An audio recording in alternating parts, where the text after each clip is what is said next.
আসসালামু আলাইকুম রহমতুল্লাহি ওয়া বারাকাতুহু। কেমন আছেন ভাইয়ারা? আশা করি ভালো আছেন ইনশাআল্লাহ। আমাদের এরকম একটা গাড়ি ছিল, এটা হচ্ছে মার্সিডিস নতুন গাড়ি। এটার ওই যে মাঠগেট আছে, মাঠগেটগুলা লাগানো হবে, কারণ অরিজিনাল মাঠগেট এটার আসে নাই।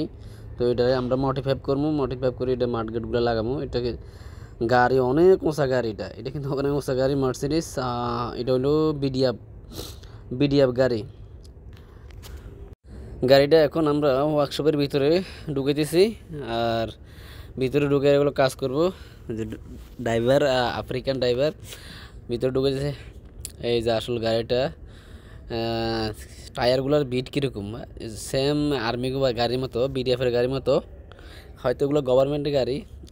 এরকম আমাদের মনে হয় 20টা গাড়ির অর্ডার আছে যে মাঠঘাট বাড়ানোর জন্য। অরিজিনাল মাঠঘাট আসে নাই, তো আমরা এগুলোর মডিফাই করি বানাইতে হইব। একটা আছে, এটা হচ্ছে স্যাম্পল, এটা বানা দিলেরই আর বাকিগুলো আপলোড দিবে হেরা। একটা বানাইতেছি, তো এখন আমরা ভিতর ঢুকাইছি এটারে। ওরে বাবা, কি উঁচা গাড়ি! এটা অনেক উঁচা, সবচেয়ে উঁচা গাড়ি আমার মনে হয় এটা। কত উঁচা এটা! এটা কিন্তু 4 হুইল। সামনে যে 2 টায়ার আছে, এই 2 টায়ারও ঘুরে, আবার পিছনে যে 2 টায়ার আছে, পিছনে 4 টায়ার, ওই 4 টায়ারও ঘুরে। এটা 4 হুইল।